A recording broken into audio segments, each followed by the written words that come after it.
Hey there, everybody. This is the Market Dog Queen, and today I'm going to help you fine-tune your Thinkorswim to help you better understand your tools and your setup, make sure you save your stuff, and make your trading a lot easier. As you can see right now, I am on the default page. I like to take it to default because a lot of you complain, say my screen doesn't look like your screen. And that's where I need to take you. So right now, it does say up here at the very top, home screen. To get to a chart, we of course have to go to chart. So we will go right there. And as you can see, there's nothing going on right here. We don't have any charts picked. We can of course always fill this little search bar right here. You can type in the name of the company. You can type in the name of the ticker, and you could go through the list and see which one you pick and go from there. And of course, you could see that we're all the way down to the default setting. We've got the default volume down here. It's all set up as candles. It's a yearly chart, and it's got a lot of noise and nonsense. And I like to take it down into better components that clear out a lot of the background noise. I like to be able to see the chart action a lot more clearly. Now, me, myself, I prefer the 5-day, 5-minute chart. And so I will go right up here where it says D. That just means it's the daily chart. That's the 1-year daily right there. I like the 5-day, 5-minute chart. And it goes ahead and sets it right up to the 5-minute, 5-day chart. Now, right down here, let me move this down a little bit. Right down here, you've got the little arrow, and that's the active tool. That's default. That's the default setting is the arrow. But this is where you would locate your tools. You would click down here, and it would open up a whole subset of tool icons that you could go ahead and use. You tend to use a majority of the time the top 4. These are the most popular. This here is the pointer.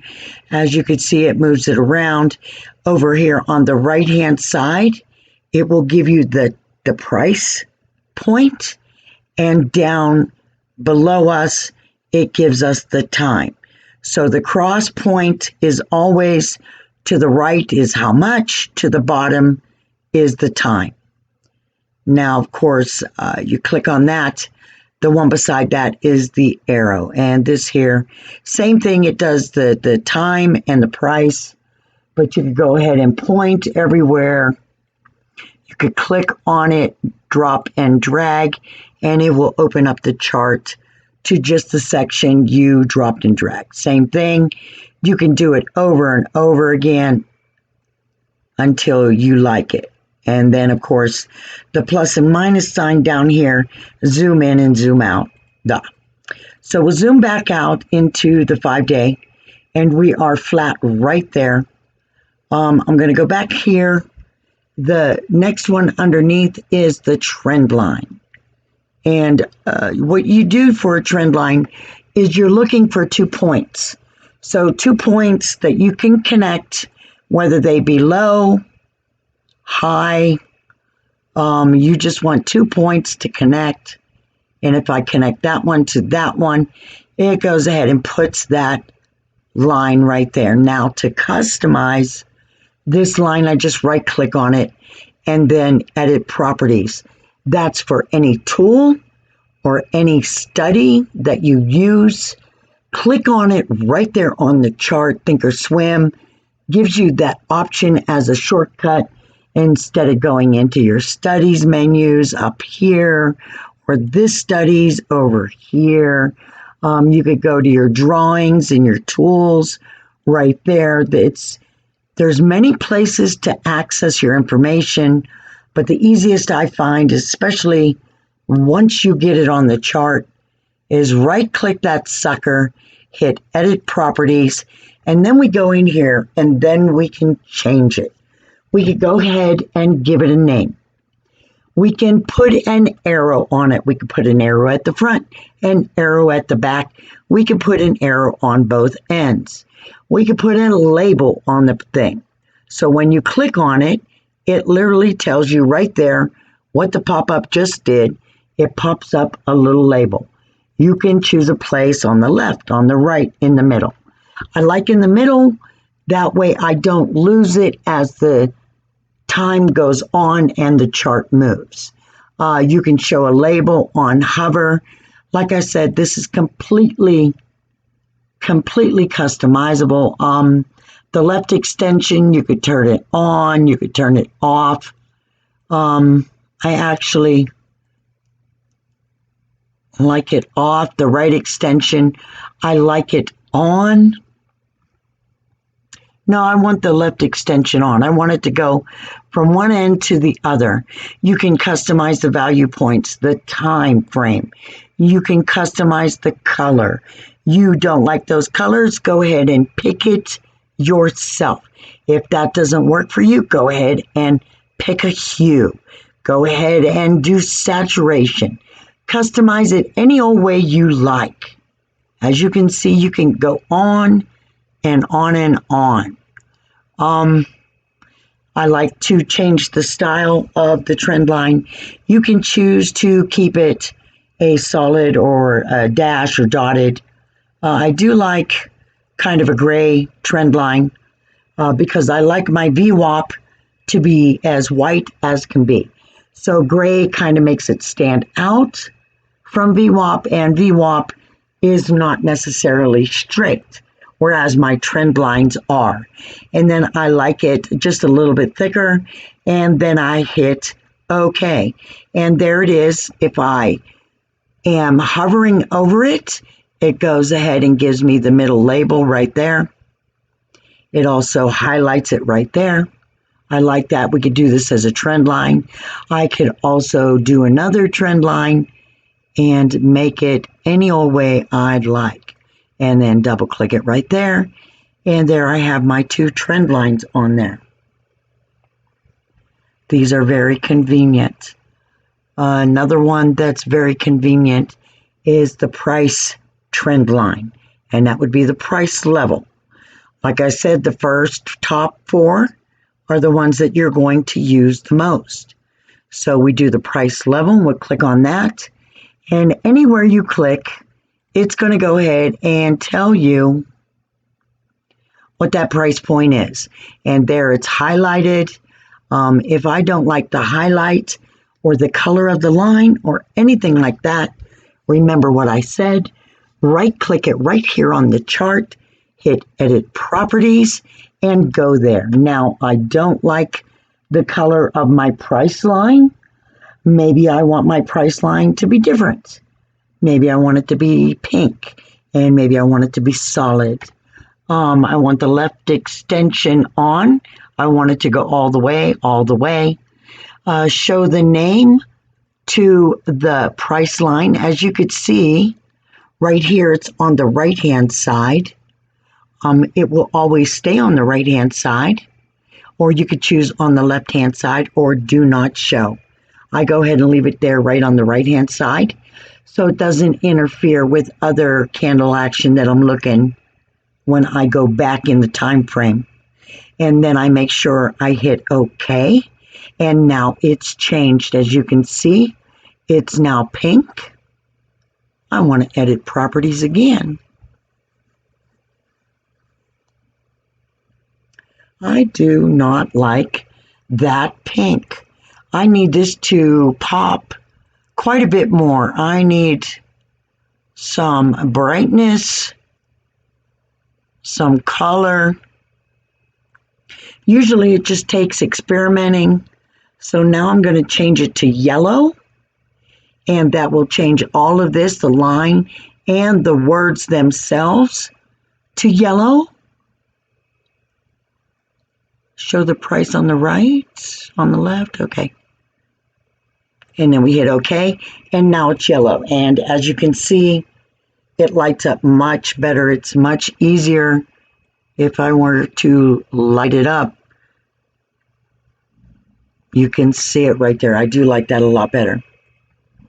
Like I said, tweak your programs, play with your tools, take a weekend and investigate your tools, okay? Here's your time level.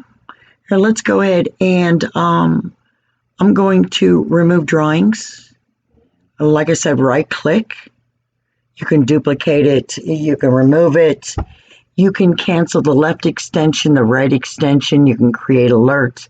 But right now, as I'm showing you these tools, I'm going to go ahead and delete those tools. All right, so now we'll go down here and we will go to the time level.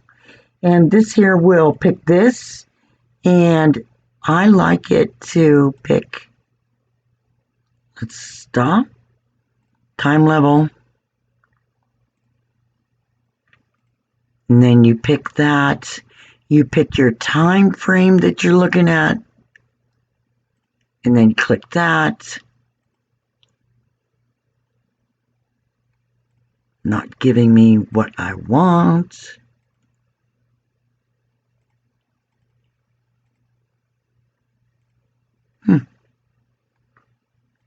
Like I said, we play with our tools.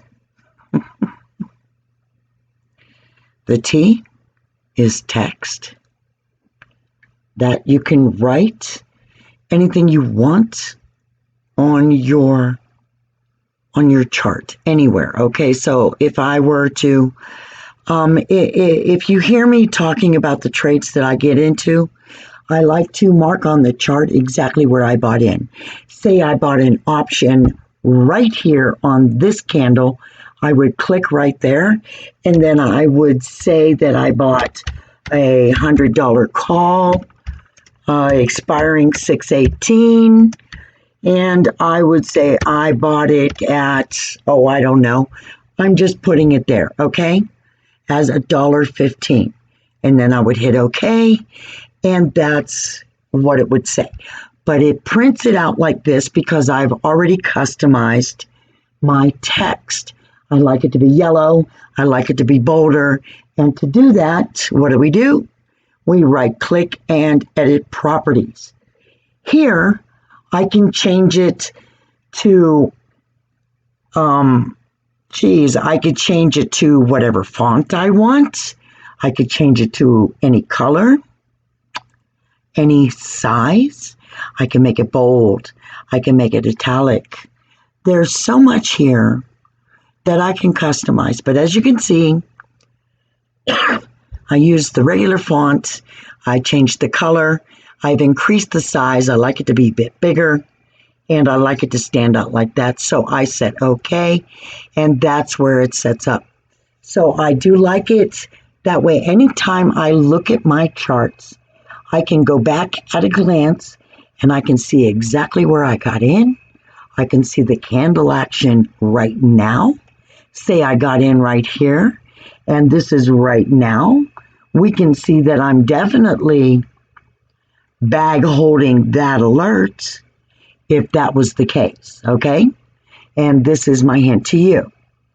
Always mark where you get into an options trade so you can look at it at a glance and know how you stand. Even when the market is closed, you can still gauge at a glance where you stand. Next, underneath that will be the arrow. Of course, anywhere you put that, the arrow will show up. And it's like, I want you to go here. Look at that high part right there. Look at all these wicks. And you can see I could put that right there. And of course, the same thing applies. It is customizable. You can choose which way you want the arrow to point. You can choose your color. Believe it or not, this is extra large. I sure wish they had another option. I don't think that's large at all. It's not the setting. Please make it bigger. I think you'll like it better. I like that color. That works for me. Underneath that, of course, is the oval. The oval takes a one click and then choose how far you want to stretch. Do you want to go down? Do you want to go wide? Click again. There it is. It's highlighted. Now I'm highlighted this section. Say I don't like it. Same thing applies. Right click. Edit properties. The color that they are referring to is the background color. This will show up behind your candle action and your other indicators. I leave it at the default gray. I like it like that. Same thing applies with the next drawing. You will see it's the rectangle. Same thing, you click here, you drop, you drag. You can, I would do it like that. Depending on how big, you can make it skinny. There she is. I could choose to do we're looking in this channel right here. As you can see, all of these things help you look at the chart in a different way. The indicators are what's going to help you follow the chart action, follow where the trade is, get a better entry, get a better exit, and make sure you don't end up bag holding. After that, we end up with the channel. Here, let me remove drawings. All right, so the next one would be the channel. And the channel is pretty much self-explanatory. Say I want to watch it from this. I like it from this section to this section. I need to watch all of this action between up here and down here. It just marks a channel for you. Same thing applies. Right click, edit properties, change your line. There are other lines available. There is a center line. You can almost treat it like a baby Fibonacci, okay? It would give you the upper, the center, and the lower right there. You can go ahead and decide on colors, styles, customizable, all the way. For my purpose, I just left it at red. That's fine for me. The next one that we will look at is the regression line. Bring that on up here. Be bringing that up. We'll be looking to see and click, and it'll give you the stats of your regression line right there. I don't use these. Here's a regression channel. Same thing. I don't use this, or this. Occasionally, I use a rectangle. Occasionally, I use an oval. I use the text a lot. I can use trend lines. I use the pointers, of course. And then now we get to the Fibonacci's. So the Fibonacci retracement is a percentage sign, and then the extensions is right beside it. So the retracement is right here. You go ahead and click on this, you click on the top, you click on the bottom, and you go ahead and click it again, and it will set it.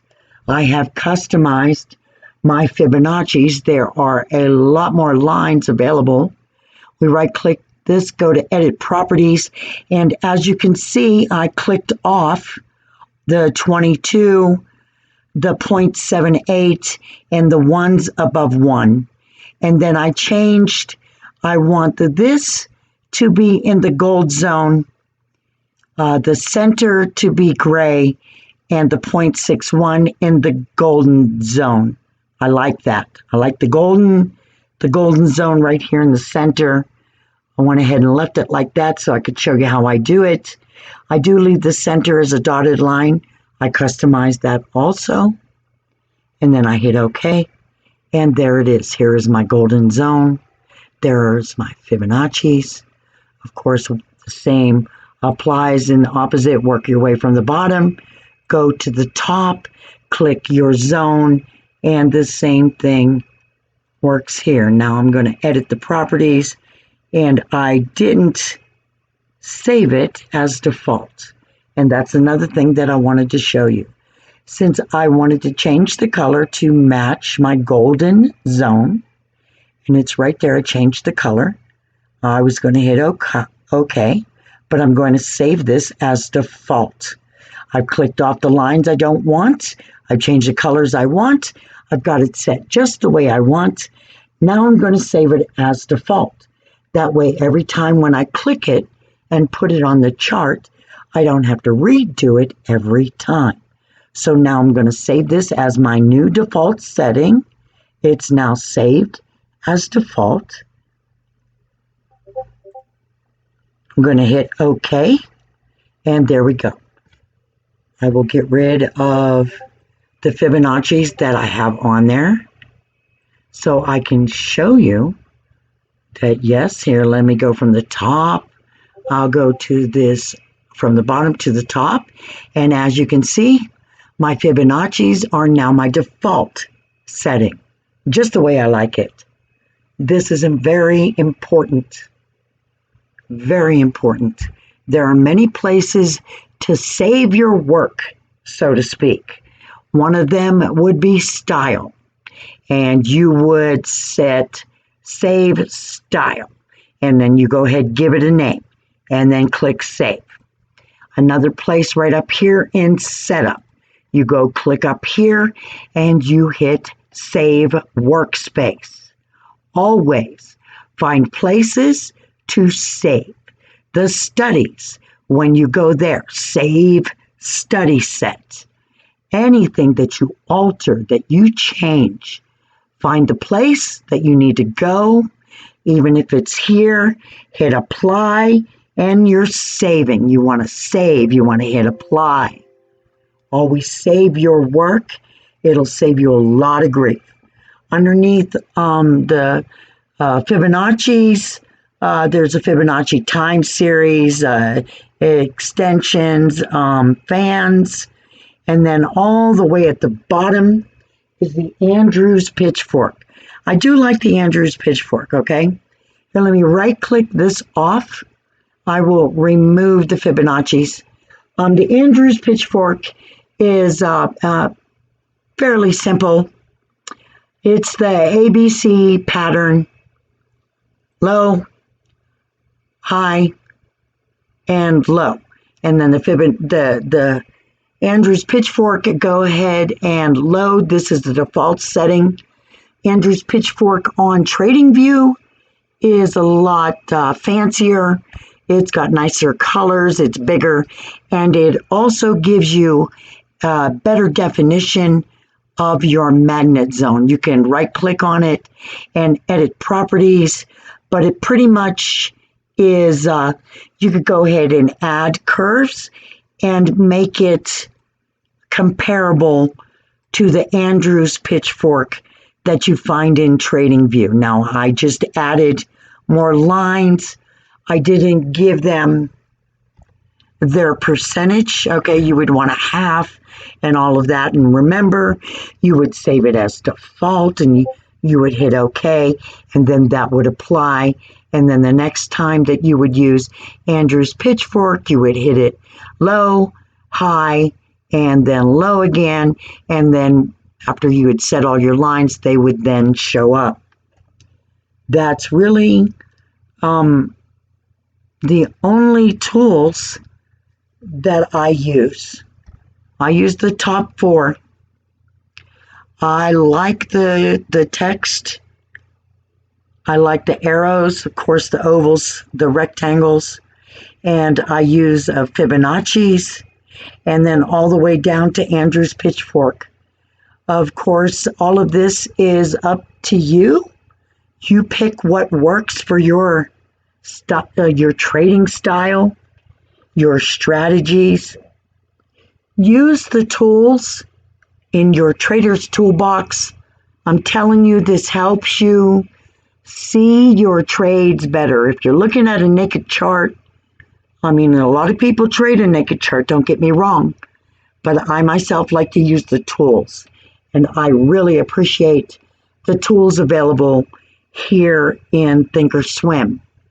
Remember what I said, save your workspace, save your style, save everything, save your studies, save your tools as default, everything you customize. Save, save, save. Until next time, guys.